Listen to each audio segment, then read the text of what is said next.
이거 왜 끼를 부리는 거죠? 이거 이건 끼 부리는 건데. 봉태규 배우님 모셨습니다. 와, 안녕하세요. 반갑습니다. 네, 반갑습니다. 네. 너무 멋있어요. 형님이 이런 라이브 방송은 거의 처음 아니세요? 유튜브 라이브 방송은 해본 적이 없어요. 아예. 아예 해본 적이 없죠. 그래서 야. 사실 조금 걱정이 됩니다. 아니 사실은 형님을 다른 방송에서 뵙고 제가 또 너무 팬이어가지고 네. 막 이렇게 말씀을 드렸더니 또 과학을 너무 좋아하셔가지고 과학을 네. 좋아한다기보다 개도님이 얘기해 주는 걸 좋아하죠. 아 정말요? 네, 개도님이 얘기해 주는 어. 거를 너무 좋아해서 프로포즈를 했죠. 너무 팬이다. 아 그리고 저도 막 너무 모시고 싶다 이랬더니 바로. 흔쾌히 또 이렇게 바로. 그래가지고 이제 이렇게 모셨는데 진짜 배우분들은 얼굴 진짜 조그만 것 같아요. 제가 지금 차이가 너무 많이 나는데 제가 좀 뒤에 앉았잖아요. 저도 이제 딱 실물 뵈니까 너무 잘생기신 거야. 스타일리시한 느낌이 딱 있어갖고 아, 그 형님이 옷을 진짜 잘 입으세요. 옷을 조금 좋아하죠. 네. 많이 좋아해요. 오늘 일단은 봉태규 배우님 근황을 좀 이야기를 할 건데요. 라디오 DJ를 지금 맡게 되셨다고 들었습니다. 아름다운 이 아침 봉태규입니다. 네. 요거 제안을 어떻게 받으신 거예요? 스케줄 가고 있는데 촬영하러 가는데 어. 전화가 왔어요. 예. 송은이 선배님한테. 음. 그러니까 송은이 선배님이 이제 저희 사무실 대표님이신데 어떤 일이 제의가 들어왔는데 너한테 의사를 물어보긴 할 건데 이거를 너가 거절하면 자기가 도시락을 싸갖고 다니면서 설득하겠다? 설득하겠다. 우선 이거를 전제 조건으로 밝히더라고요. 그래서 뭐지?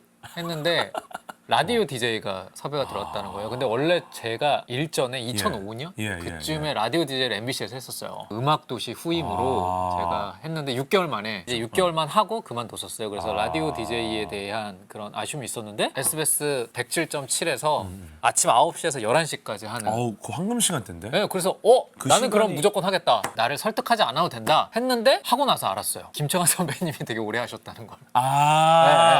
김청한 선배님이 당연히 라디오를 하고 계시는 건 알았지만 그 전에는 몰랐다가 이제 하고 나서 혹시 라디오들은 좀 그런 게 많잖아요. 메인으로 오래 하다가 다음 세대로 또 넘어가고 그 이름 자체 브랜딩은 그대로 가는데 그런 경우가 있죠. 그래서 그냥 지금은 어떤 그런 책임감을 가지고 나 다음에 다른 분들에게 잘 이어줘야겠다. 라는 생각을 하죠. 그러면 새로 라디오를 맡으신 지가 그럼 얼마나 되신 거죠? 이제 한 5개월 가까이 된 것 같아요. 익숙해졌고, 그러니까 익숙해지니까 오히려 조금 이제 더 보완해야겠다 이런 것들이 보이고 있는 상태. 오히려 어떤 게 조금 더 중점을 두고 계십니까? 요새는? 우선은 라디오는 이제 예. 뭐 모든 대중매체가 그렇긴 하지만 불특정 다수가 듣잖아요. 그렇죠. 근데 라디오는 아무래도 제 개인적인 생각을 얘기해야 될 때가 많잖아요. 그러니까 그 개인적인 생각을 조금 더 다수가 들었을 때도 부담 없이 이해할 수 있을 정도로 얘기해야 된다. 약간 편향된 부분을 그죠? 약간 이렇게 순화를 많이 하고 어. 편향이 안 될 수는 없잖아요. 네, 근데 최대한 그거를 좀 덜어내려고 네, 그러고 있습니다. 네. 아프리카 봉사활동 다녀오셨어요? 아, 네, 그죠. 네, 요거는 또 어떤 계기로 하신 겁니까? 이거는 이제 이게 제의가 들어왔어요. 월드비전에서. 근데 그 전부터 사실 아프리카라고 하는 지역에 대한 어떤 호기심은 있었고 그다음에 이런 봉사활동 꼭 가고 싶다는 생각을 했는데 네. 굉장히 좋은 타이밍이겠다. 어. 좋은 타이밍에 내가 좋은 일을 할 수 있겠다 싶어서 갔죠. 기간이 우간다로. 얼마나 되신 거예요? 한 열흘 조금. 와, 네, 11일. 꽤 길었네요, 그래도. 네, 근데 와 다르더라고요. 어때요? 완전 우간다? 달라. 우간다. 우간다? 완전 달라요. 예, 그리고 제가 갔던 데가 카라모자라고 우간다에서도 거의 끝이에요. 국경이 거기가 뛰어가면 케냐예요. 그 정도로 끝에 있는데 완전 극경 끝이네 그러면? 예, 국경 끝인데 진짜 아, 제가 본 가장 이국적인 풍경이었어요. 어떤 느낌인데요? 그러니까 정말로 파랗고 초록에 황토색만 있는 것 같은 느낌이에요. 되게 생경하고 이국적이다라는 게 이런 건가 싶더라고요.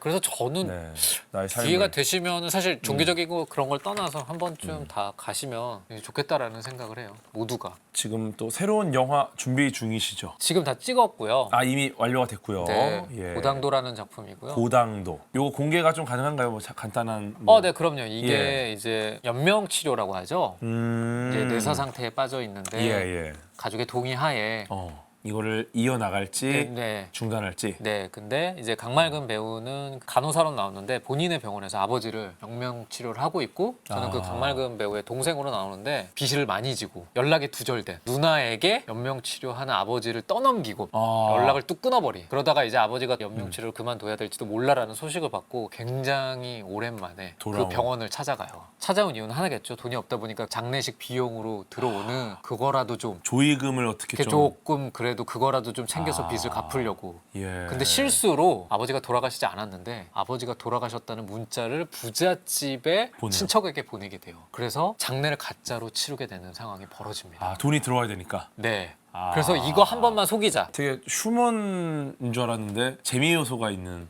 블랙 코미디가 있죠.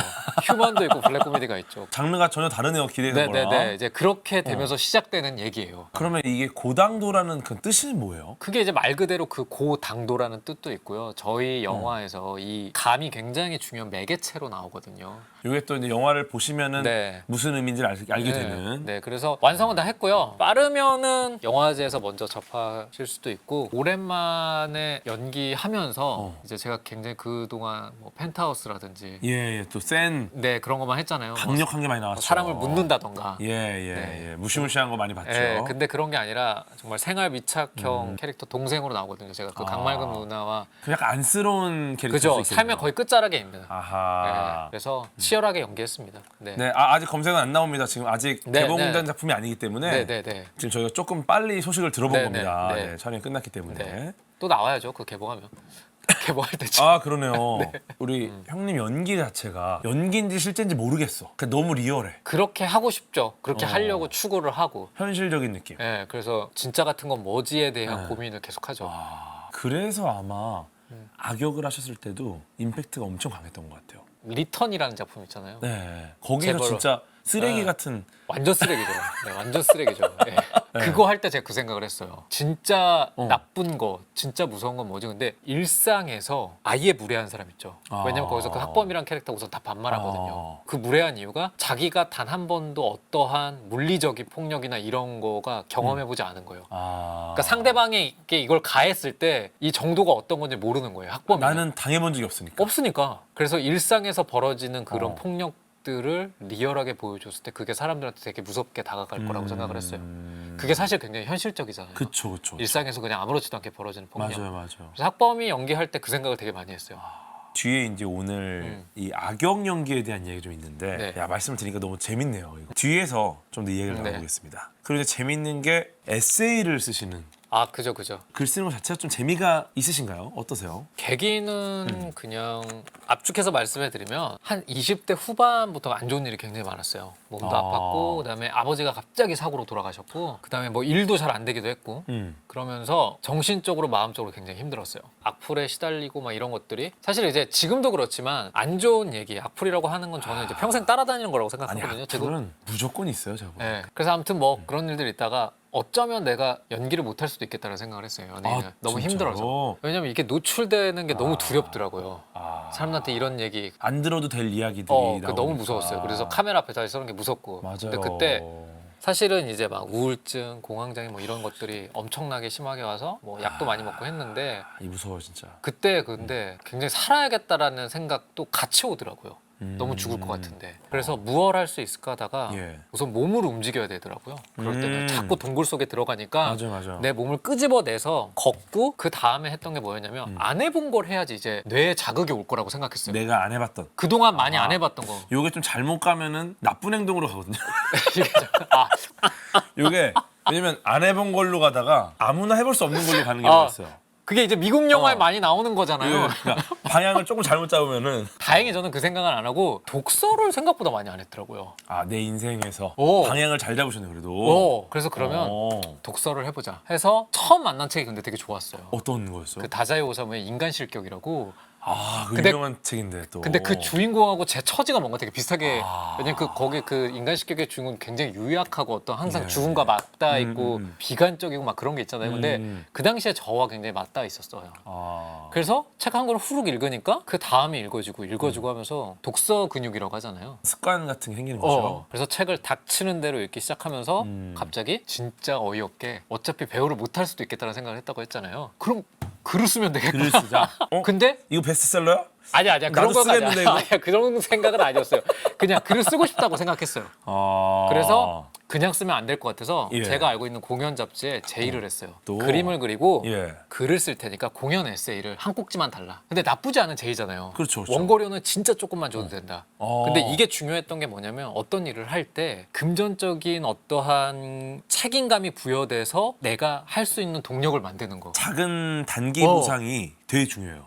근데 그게 꾸준하게 이어갈 수 있는 엄청 중요한 그쵸, 요소더라고요. 그쵸, 그쵸, 그래서 그걸 맞아요. 만들어 놓은 거예요. 아하. 그래서 그게 아마 2012년 그럴 거예요. 아. 그래서 그때부터 책을 쓰기 시작해서 지금 이제 3권의 에세이를 와. 썼죠. 다행히 이제 두 번째 썼던 책이 우리 가족은 꽤나 진지합니다라는 책이었고요. 이거는 베스트셀러가 됐습니다. 야. 그다음에 와. 최근작도 이제 괜찮은 어리 되고 싶어서도 그것도 이제 베스트셀러가 됐고 와, 네. 그럼 나오면 일단 기다리는 팬분들이 계시겠네요. 다행히 그러면은. 있더라고요. 예, 야. 그래서 이제 지금 이제 새로운 책을 또 쓰고 있고요. 지금 준비하고 있는 책은 띵 시리즈라고요. 띵. 음식과 관련된 이게 굉장히 유명한 에세이인데 하나의 음식을 정해서 계속 시리즈로 나오는 거예요. 근데 저는 이번에 콩을 주제로 쓰고 있습니다. 아하. 네, 그리고 샘터라는 이제 잡지에는 매달 연재를 하고 있고요. 아니 너무 하시는 게 많으신데요? 열심히 살아야죠. 대박이다. 아이가 나도 둘인데요. 반성해야 되겠다. 왜냐면은 글 쓰시면서 지금 영화 곧 나오시면서 그 와중에 또 이렇게 저희 라이브 방송까지 나와주시고 네. 너무 열심히 사시는데요. 네, 진짜 열심히 살고 있습니다. 대박입니다. 네. 이제는 사실 그 봉태규 작가님이라고 해도 되겠네요. 아, 뭐 책과 관련된 네. 걸 하면 하는데 그냥 전 연예인 봉태기가 좋습니다. 연예인, 연예인이 최고입니다. 야, 연기도 하고 뭐 라디오도 하고 예능도 하고 하니까 저는 그걸 통으로 묶어서 연예인이라고. 연예인이다. 네. 야 좋습니다. 아 그리고 이제 그 다음 코너는 아 제가 코너가 있나요? 코너가 이게? 있어요. 아 그래요? 저희가 이제 뭐 오프닝이고 뭐고 다 버리고 아 그래요? 코너를 만들었습니다. 네네네. 다음 코너는 이제 네. 봉태규 형님의 매력과 장점을 배워보는 시간입니다. 아 그래요? 제가 이제 초대석을 하다 보니까 오신 분들께 좋은 걸 배워보자. 지난번에는 우리 가수 헤이즈님 오셔가지고 네네네. 사투리 사투리? 사투리를 배웠습니다. 오. 네. 부산 쪽인데 샤그라라이 이거 뭐라고요? 배웠어요. 저도 몰라요 지금 무슨 뜻인지 기억이 안 나. 그걸 배웠는데 오늘은 판도라의 구성찬, 리턴의 김학범, 펜트하우스의 이규진, 드라마에서의 악역 연기를 아 진짜로요? 엄청나게 와. 하셨는데 요거를 한번 아 진짜로요? 예 그래서 사실은 이제 어떤 봉태규 배우님만의 악역 대중들이 봤을 때 봉태규의 악역이라는 어떤 좀 영역이 생겼거든요. 네. 요거에 대한 이야기를 좀 먼저 들어보겠습니다. 네. 그 독특한 악역 연기를 위해서 어떤 요소를 좀 고민했는지. 우선은 악역이라고 생각하지 예. 않아요. 뭔가 악역이기 때문에 뭐 목소리를 깔거나 더 무서운 표정을 지으려고 하지 않아요. 제가 앞서 잠깐 얘기했는데 학범이는 정말 말 그대로 그냥 물리적인 폭력을 모르기 때문에 물리적인 폭력을 서슴없이 할 수 있는. 그래서 그냥 그 친구가 아마 더 세게 다가왔던 건 예를 들면 이제 학범이 캐릭터가 그런 게 있어요. 학범이라는 캐릭터를 처음 소개할 때 그게 드라마 1부인가 나왔는데 운전을 하고 가요. 근데 가다가 퀵서비스 오토바이를 운전하시는 분 있잖아요. 그분이랑 이제 실갱이가 있어요. 그래서 제가 막아요. 화가 나서 내 앞에서 말짱거린다고. 기분 나쁘니까. 그런 다음에 오라고 한 다음에 대사가 그거예요. 내가 용돈 줄 테니까 딱 2대만 맞자 그래요. 근데 그 대사를 정말 뭐 막 화내고 그렇게 하지 않아요. 내가 돈 줄 테니까 딱 2대만 맞자. 그런 다음에 헬멧으로 때리는 거죠. 그냥 그런 게 물 흐르듯이 아무렇지도 않게. 이거를 경험해 보신 적이 있으신 거예요? 뉴스나 그런 데서 참고로 많이 했어요. 왜냐면 저는 사실은 제일 무서운 사회적으로 제일 무서운 폭력은 막 누구를 때리고 그런 것도 물론 무섭죠. 예. 근데 그것보다 내가 가진 권력을 너무 일상에서 아무렇지 않게 쓰는 사람들. 그 중에 저는 대표적인 게 반말 아무렇게나 하는 거. 반말하는 거. 네. 또 반말에 좀 친해지지 않습니까? 그래서 저는 이제 궁금한 게 야, 형님이 이런 연기를 하신 거는 어떻게 이걸 이해하고 있을까? 이해가 된다라기보다는 저는 그냥 그렇게 생각해요. 그렇게 하는 사람들은 이유가 있어서라기보다는 그냥 자기는 그렇게 할 수 있는 사람이라고 생각하는 것 같아요. 그러니까 꺼리낌 없이 그런 게 나온다라고 생각을 해요. 나는 괜찮아. 나니까 또 그게 무섭더라고요. 그런 분들의 특징 중에 하나가 합리성을 누가 정하는, 그러니까 우리가 알고 있는 합리성은 사회적으로 정해놓은 객관적인 기준이라는 게 있잖아요. 그렇죠, 그렇죠. 근데 그분들의 합리성은 굉장히 주관적이야. 내가 법이야 같은 그런 말 있잖아요. 뭐 내가 하겠다는데 어쩔 거야. 본인의 그 죄책감도 없네요. 없는 그러니까. 거죠. 그게 무서운 거죠. 그래서 꺼리낌 없이 그냥 스트레이트로 가는 거예요. 그래서 학범이가 어떤 행동을 할 때 서슴치 않게 그런 행동이 나올 수 있게끔. 그러면은 맡으셨던 악역 캐릭터 중에 가장 악하다는 누구인 거예요? 그럼 사실 학범이가 가장 악하고 그다음에 규진이도 나쁘죠. 펜트하우스의 이규진. 근데 그 친구, 학범이가 더 악한 이유는? 그래도 이규진은 겁이라도 좀 있어요. 그래도 걔는 반성의 의미 혹은 양심의 의미가 아니라 어떤 겁이라는 게 존재하거든요. 어떤 걸 저질렀을 때, 그러니까 선이 있는 거죠. 그래도 근데 그게 이제 다른 기준으로 봤을 때 물론 말도 안 다르겠죠. 되는 거죠. 다르겠죠. 네, 근데 학범이는 그 선이 없는 친구예요. 그러니까 사이코패스죠. 완전히 네. 그렇군요. 네. 와, 근데 이게 뭐 연기하는 모습이랑 봤을 때는 상상이 안 되는데 지금의 모습과 또 막상 극에서는 또 정말 무섭게 그렇게 딱 그런 인물이 돼버리시니까 네. 그러니까 제가 생각하는 제일 무서운 사람 만약에 궤도 씨가 이러다가 그냥 사람을 죽이는 거예요. 과학 얘기를 막 하다가 네. 그럼 진짜 무섭지 않겠어요? 양자역학 그러면서 죽이면서 계속 그 얘기하는 거야. 과학 얘기를 하는 거야. 이거는 실제로 칼에 찔린 게 아니라 몸에 있는 입자들이 전자의 반발력으로 벌어진 겁니다. 너무 무섭잖아. 당신의 복부를 재구조화했습니다. 세포끼리 조금 분열이 됐네요. 그러면서 이제 잠깐 한번 볼까? 오, 이렇게. 오 손짓해. 그러니까 제가 생각하는 악당은 이런. 그런 악당. 예. 그러니까 뭔가 나올 때부터 그런 거 말고 나는 악이다. 다 덤벼라 이런 거 말고 이런 게 아니라 무섭네요 진짜. 예, 그런 게 진짜 무서워요. 야 어쨌든 그래서 오늘은 우리 봉태규 배우님만의 악역 연기를 한번 팁을 배워보겠습니다. 악역스러운 눈빛 이런 게 있나요? 저는 악역스러운 눈빛 없고 그냥 이겁니다. 이렇게. 근데 뭐 예를 들면 규진이는 사실은 굉장히 밝은 표정이고 그러니까 뭐 예를 들면 사람을 죽였어도 이제 거기에 주단태라 그러죠. 주단태 씨한테 이제 사람을 죽여서 유기를 하러 가는 건데 그런 걸 걱정하는 거죠. 저희가 파티를 하다가 유기를 했거든요. 그 예. 파티복을 입고 하는데 저기에 음주차가 있는 거예요. 근데 막 거기서 이제 승질을 내는 거죠. 남 핑계를 대고 주회장 어떻게 해? 이거 걸리면 어떡할 거야? 이런 식으로. 유기가 문제가 그러니까 아니라 저 걸리는 게- 단속이 문제인 거예요. 사고 자체가 다르네. 그리고 증거를 없애기 위해서 그 이제 저희가 유기하는 소녀의 집을 불태우기로 결정하거든요. 근데 거기서조차 이제 그런 모습이 나와요. 이렇게 좁아 터진 집에서 어떻게 사냐? 이 배어 있는 계급 의식, 이런 게 애드립이 그럼 많으신 거예요? 그죠? 이런 것들은 이제 애드립으로 넣는 분석을 거죠. 해서. 분석을 해서 뭔가 이 친구는 이럴 때조차도 이런 것들을 아무렇지 않게 하는. 이게 어떤 철저히 고민한 어떤 애드립이겠네요. 그러면. 그죠. 야 이걸 어떻게 배우죠? 이걸 어떻게 배우면 좋을까요? 사실 규진이는 뭐 하나만 하면 되거든요. 어떤 거죠? 궤도가 규진이가 이제 3인칭으로 자기를 부르거든요. 아하. 규진이가 뭐 했잖아. 뭐 이런 식으로 하는 걸 많이 했거든. 궤도가 저당밥솥에 밥 했잖아. 이게 악역인가요? 여기에서 이제 유기만 하면 되는 거예요. 유기하면서 땅이 더럽게 안 파지네. 궤도 힘들어 죽겠네. 땅을 파 계속. 이거 팔을 어디를 잡아야 돼? 팔 잡으면 돼? 팔 잡으면 돼? 다리 잡아 다리. 역시 시체는 다리지.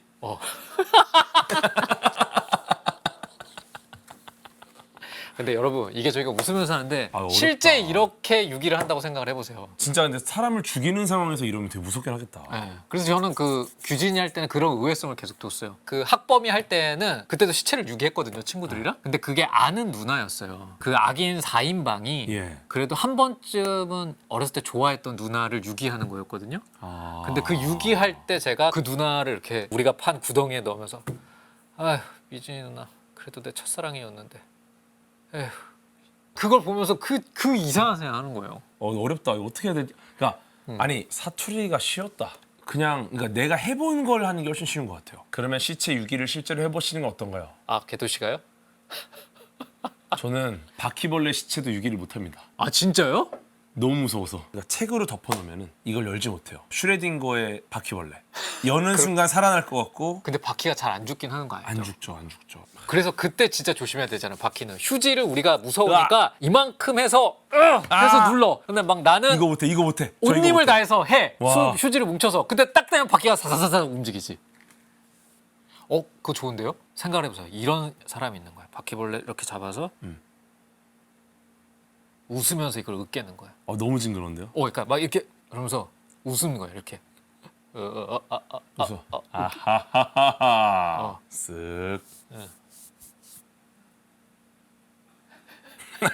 이거 왜 끼를 부리는 거죠? 이거 이건 끼 부리는 건데.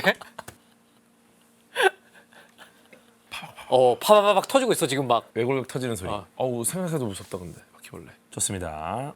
제가 볼 때 악역 연기는 쉽지 않은 것 같고요. 패션에 대한 이야기를 잘 하겠습니다. 패션. 네네. 네, 봉태규 형님이 또 워낙에 패션 감각이 있기 때문에 최근에 가장 중요하게 생각하는 패션 아이템 어떤 게 있습니까? 아이템으로요? 예, 제가 진짜 패션이 지옥이거든요. 경우의 수로 옷을 입기 때문에 경우의 수로 옷을 입는다고요? 상의 1, 2, 3, 바지 A, B, 1A, 2A, 3A, 1B, 2B, 3B 이런 느낌입니다. 사실 뭐 불변이긴 한데 자기 몸에 잘 맞는 데님 아, 그게 지금 뭐 제일 그거는 중요한? 사실은 불변인 것 같아요. 아, 그게 이거- 하나가 있으면은 클래식. 굉장히 활용도가 좋아요. 그러니까 내 몸에 잘 맞는 청바지가 하나 있으면 그걸 뭐 티셔츠에 입으면 캐주얼해지는 거고요. 아. 셔츠에 입으면 드레시해지는 거고. 근데 이거는 사실은 굉장히 많이 찾아봐야 돼요. 많이 입어보고. 아, 청바지를. 네, 그래서 저는 청바지를 구입할 때 어. 굉장히 신중해요. 굉장히 여러 번 입어보고 길이나 뭐 허리 왜냐면 너무 딱 맞아도 안 되고 너무 커도 안 되잖아요. 너무 크면 또 안 입게 네, 되고. 네. 그리고 어. 저는 이제 빈티지 바지를 굉장히 좋아하거든요. 근데 빈티지 중에 내 몸에 딱 맞는 거 찾기가 어려우니까 마치 이제 보물 찾기 하듯이 기다리는 거죠, 이렇게. 아, 그럼 입어보고 네. 아니다 싶으면 또 이제 패스. 패스. 그렇게 해서 만약에 하나, 둘 이렇게 쌓이게 되면은 사실 그것들은 평생 가는 아이템이 되는 거예요. 아, 걔네들은 그럼요. 그리고 또 리바이스의 장점은 입다 보면 또 내 체형에 맞게 옷이 살짝 변화하거든요. 왜냐면 옷이 늘어나고 줄어들고 하면서 거든요. 약간 커스터마이징 된 되죠. 아, 나만의 복장이 되는군요. 그래서 사실은 청바지 아이템이 저는 굉장히 애착도 많이 가고 아. 그다음에 제일 중요한 아이템. 네. 제 청바지 어떻습니까? 세탁 얼마나 한 번 하세요? 매일. 근데 사실 청바지는 매일 세탁하는 건 저는 권하지 않아요. 그럼 내 냄새 나지 않아요? 그러면 이제 이거 청바지는 말리는 거예요. 이거. 말리는 거. 이거요. 네. 우선은 저는 궤도님은 개인적으로 한 치수 큰 거. 아, 이거 너무 작아요? 그러니까 밑에가 너무 좁아지는 것 같아요. 일자 핏을 입을 때 다리가 더 훨씬 더 길어 보이는 효과가 있을 것 같아요. 아, 이게 그러면은 이제 넓은 게 좋다. 살짝. 살짝. 네, 스트레이트한 핏으로. 그리고 스타일러 있으신가요, 집에? 아, 스타일러 없어요. 그러면은 뒤집어서 그 페브리즈 같은 거 뿌려서 말리는 게 좋아요. 아, 그럼 빨지 왜냐면- 말고. 왜냐면 이제 청바지를 계속 빨면 그 워싱이라고 하죠. 이 데님이라고 하는 건 사실은 원래는 아무것도 가공이 안 돼 있는 생지 데님 상태 있잖아요. 이제 그거를 인위적으로 가공을 해서 이렇게 뭐 이런- 물빠짐이나 이런 걸 아. 만드는 거잖아요. 그래서 세탁을 하게 되면 그런 것들 계속 빠져나가요. 자연스럽게 그냥 입다가 도저히 안 될 때 뭐 드라이 클리닝을 하거나 아. 아니면 이제 그런 거 있잖아요. 세탁기 기능 중에 되게 20분, 25분 정도로 하는 아. 막 넣고 그렇게만 해도 충분히 관리가 가능합니다. 전 매일 입고 매일 빠는데 아니에요. 어쩐지 청바지들이 네. 점점 이상해지는 것 같긴 해요. 사실 청바지 입는 재미를 제일 알려면은 리지드 데님이라고 있어요. 어. 그러니까 지금 얘기했던 그 생지 데님을 하나 사셔서 계속 입는 거예요. 주구장창. 그럼 내 몸에 맞게 워싱이 빠지고 그리고 또 그 리지드 데님은 뜨거운 물이나 세탁을 하게 되면 한 1인치 반에서 2인치가 수축이 되거든요. 그게 면이어서 그 원단 자체가. 근데 입다 보면 또 살짝 늘어나요. 야, 이거는 진짜 너무 좋다. 네. 배웠다, 그러면서 배웠다. 자연스럽게 내 몸에 맞는 바지를 완성해가는 거예요. 그러면 진짜 편하겠네요, 바지가. 그리고 세월이 흐르면 흐를수록 기성품이 아닌 거잖아요. 아. 내가 워싱을 만들고 내 몸에 맞춰서 그쵸. 하는 거니까. 나만이 입을 수 있는 그런 거를 해보시면은 굉장히 재밌습니다. 네. 뒤집어서 네. 페브리즈로 말려라. 아니면 뭐 가끔 스타일로 한 번씩 해도 괜찮아요. 냄새가 그렇게 많이 나지 않아요. 뭔가를 지리시거나 그런 건 아니잖아요. 뭐 지리진 않습니다. 네, 아유 혹시나. 아, 혹시나 아니 네. 지리진 않고요. 네, 매일 빠신다 그러니까. 아니 근데 왜냐면 저는 이제 옷은 항상 빠니까 우리가 입던 옷을 내일 또 입지 않잖아요. 그죠, 그죠. 그러니까. 근데 청바지는 막 그렇게까지 사실은 냄새가 많이 나지 않으니까. 아, 네, 그렇군요. 네, 괜찮습니다. 야, 이것도 한번 좀 많이 배웠네요. 고깃집 가면 어떻게? 고깃집. 아 근데 됐어. 그것도 환기가 잘 되는 곳에 몇 번 놔두거나 뒤집어서 페브리즈 정도만 뿌리면 금방 없어져요. 고기 냄새가 막 뱄는데 그게 돼지갈비 막 뱄는데. 네, 그거 생각보다 빨리 없어지더라고요. 진짜요? 네, 와, 생각보다. 이것도 몰랐네. 왜냐면 저한테 데님 자켓 중에 1960년대 데님이 있어요. 30년대 것도 있고. 그럼 막 이럴 것 같잖아요. 근데 그렇지 않더라고요. 만약에 정말 그런 거면은 그럴 때는 이제 살짝 드라이 클리닝을 맡기거나 아. 네, 그러면 되지. 와, 그 이거는 돼지고기를 어떻게 드시길래? 아니 보통 이제 고깃집 갔다 오면 또 냄새가 많이 나니까 예전에 그랬어요. 예전에 그 연구소 있을 때는 회식을 하잖아요. 그러면은 이제 일부러 옷을 갈아입고 와. 추리닝 같은 걸. 고기를 먹어도 되는 고기복이라고. 냄새 고기복을 너무 따로. 배니까. 냄새 나니까. 그러니까 너무 걱정이 되시는 분들은 그럴 때 이제 말씀하신 것처럼 이런 고기복? 고기복. 고기복을 뭐 따로 하셔도 되고 아하. 근데 대부분은 이제 뒤집어서 말리면 아주 깔끔하게 해결이 됩니다. 그리고 근데 생각보다 근데 진짜 스타일러 광고는 아닌데 활용도가 좋긴 하더라고요. 스타일러도 진짜 과학자들이 만든 대단한 결과물이에요. 아 그러니까 나는 그 진짜 그리고 활용도가 좋아요. 안 써보면은 몰라요.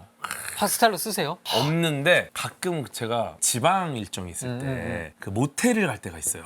그런데 요즘에 모텔에 스타일러가 있어요? 있어요. 우와 진짜요? 아니 제가 모텔을 갔는데 비싼 방밖에 없다는 거야. 이 왜 이렇게 비싸요 모텔이? 이러고 딱 갔는데 스타일러가 있어요? 타일러가 있어. 신나잖아. 왜? 다 돌려보는 거야. 막 바지도 넣어보고 티셔츠 넣어보고 네 맞아요. 막 속옷도 넣어보고 그러면 뽀송뽀송해져서 나와. 맞아. 근데 코트 같은 거 넣으면 진짜 맞아요. 진짜 좋아. 스타일러 써보시고 싶으신 분들. 모텔을 가라고 얘기해야 되나? 근데 모텔에서도 좋은 일반 룸은 안 됩니다. 좀 고가의 룸에만 있습니다, 스타일러가. 처음에는 저도 이제 안 써봐가지고 네. 어떻게 하는지 몰라갖고 혼자 이제 고민해서 해보잖아요. 이상하게 불안해, 느낌이. 열어봤더니 네. 진작에 바닥에 떨어져 있어, 옷들이 다. 아 이게 원래 약간 흔드는 그거니까. 이걸 제대로 안 걸어놔가지고 위에 옷걸이만 흔들리고 있고 네. 다 바닥에 떨어져 있어요. 너무 그러면- 슬프더라고요. 그러면 안 돼요. 맞아. 그러면 이것도 안 잘 알아보고 해야 됩니다. 네. 아, 그러면 청바지는 안 빨다가 모텔 가서 스타일러 돌려야 돼요. 돼요. 가끔 휴가철마다 좋다, 좋다. 1년에 한 번씩 휴가철에 스타일러를 돌리고 나오는 거야. 휴가 가서도 그 청바지를 입다가 체크아웃하기 전날 그러니까 일부러 좀 어. 오래 입은 청바지를 맞아. 입고 가는 겁니다. 어. 그날. 조만간 또 지방 일정이 있기 때문에 전날 그러면 돼지 고깃집 가도 되겠다. 고깃집 가야겠네요 전날. 어. 야 지방 일정 있는 날은 양념갈비 먹는 날. 양념갈비 먹고 많이 하면은 좀 너무 실례니까 하나 정도만 싸갖고 와서 입고 있던 거 돌리고 네. 싸운 거 돌리고 예의가 있네요. 2개 정도. 3벌 이상은 그 어떻게 보면 좀 너무 전기를 많이 쓰니까 바지, 가져온 바지, 입고 있던 셔츠 딱 좋네요. 탁 돌리면 그냥 예. 기대됩니다. 근데 오늘 오히려 약간 악역을 배우려고 했는데 악역 연기를 네. 배우려고 했는데 패션을 배웠네요. 좋습니다. 옷을 사실은 어렵네, 잘 입으려면 어려워. 나한테 관심이 많아야 돼요. 그게 되게 중요해요. 이거 어려워요. 왜냐면 내 몸이 어떤지 이런 것들. 오늘 되게 많이 배웠습니다. 패션은 정말 많이 배웠고요. 네. 또 질문들이 또 많이 있는데 네. 그러면 이런 연기는 한번 해보고 싶다라는 건 있으세요 혹시? 뭐 이런 캐릭터를 한번 해보고 싶다. 특정 연기를 해보고 싶다라는 생각은 없고요. 그냥 최근에 드는 생각은 다양하게 연기할 수 있는 상황이 있다면 열심히 하자라고 생각을 해요. 그럼 제일 자신 있는 장르 같은 건 있을 거 아니에요? 사실 저는 이제 어떤 그런 코미디나 가족 영화를 굉장히 잘하신다고 생각을 했었는데 악역을 보고는 바뀌었어요. 제 생각이. 있다. 해보고 싶은 장르가 있네요. 뭐요? 시트콤을 다시 해보고 싶어요. 시트콤을 왜냐하면 제가 너무 아쉬운 게 요즘 시대에 사실 예전에 시트콤이 한 20분 정도잖아요. 네네네네. 사실 지금 굉장히 긴 거를 소비를 하는 시대가 아니잖아요. 그러니까 쇼폼까지는 아니지만 예. 그래서 오히려 지금 같은 시대에 재밌는 시트콤이 나오면 너무 재밌지 않을까라는 생각을 해요. 아니 시트콤이 한번 완전 붐이었다가 없어졌죠. 지금 아예 없어요. 그래서 오히려 지금 시트콤을 하면 되게 재밌겠다. 저도 이제 시트콤을 경험했거든요. 뭐요? 제가 김병욱 감독님 예. 감자별이라는 네네네네. 시트콤 있어요. 거기에 제가 이제 과학자 자문을 하다가 출연을 한번 했습니다. 과학자 역할로. 어떠셨나요? 부푼 꿈을 안고 촬영장에서 배우분들 만나겠구나 하고 갔는데 혼자. 그 블루 스크린에서 혼자 TV에 나오는 과학자 역할이어가지고 외롭게 혼자 블루 스크린을 놓고서 과학자 약간 안심시키는 역할을 했어요. 저는 어차피 과학 얘기니까 막 기조력 얘기하고 하니까 한 번에? 한 번에 끝났어요. 오 잘했나 보다. 그러니까 이제 막 거기 스태프분들이 야, 씨, 어서 과학자 같은 사람을 데려왔다고. 뭔가 최고의 칭찬이지만 씁쓸하네요. 와 벌써 8시네요. 그거 시간 금방 가죠? 와 시간 금방 가네요 진짜. 와. 네. 앞으로의 행보가 정말 기대되는 우리 봉태규 배우님. 지금도 사실 도전을 많이 하셨어요. 글도 쓰시고 에세이가 지금 이미 뭐 3권을 지금 집필하고 계시고 네. 라디오 DJ까지 그리고 뭐 지금 배우로서 연기 본업은 이미 당연히 하고 계신 거고 또 새롭게 도전하고 싶은 분야가 있으십니까? 도전을 해보고 싶다기보다는 사실 지금 이제 제가 궤도 씨 네. 채널에 나온 것도 저한테는 어떤 도전의 한 부분일 수 있을 것 같아요. 이게 첫 또 유튜브 라이브 출연이시니까. 근데 이런 것들을 조금 예. 겁먹지 않고 음. 즐기면서 하고 싶다라는 생각을 해요. 앞으로 더 적극적으로. 그게 필요한 것 같아요. 뭐 하다가 후회할 수도 있겠죠. 좀 아닐 수도 있겠다는 생각을 하고. 근데 해보고 그런 생각을 해보고 싶어요. 그게 중요하더라고요. 일단 해보고 예. 그래서 저는 많은 분들이 정말 우선 뭔가를 했으면 좋겠어요. 그게 제일 중요한 것 같아요. 일단 해봐야 된다. 예, 그게 제일 중요한 것 같아요. 저 정말 공감합니다. 예, 해야지 뭐가 되든 되거든요. 네, 앞으로 또 하시는 모든 일들이 잘 되기를 소망하면서 네, 그 전에 여러분 SBS 파워 FM 107.7 9시부터 11시까지 아름다운 이 아침 봉태규입니다. 매일 아침에 많이 들어주세요. 또 영화도 많이 사랑해주세요. 지금 개봉을 준비하고 있는 영화 고당도가 있습니다. 또 놀러 오겠습니다. 네, 오늘 너무 즐거운 시간이었습니다. 고맙습니다. 네. 감사합니다. 고맙습니다. 네. 궤도의 과학 속으로였습니다. 악역 눈빛으로 마무리하시죠. 악역 눈빛.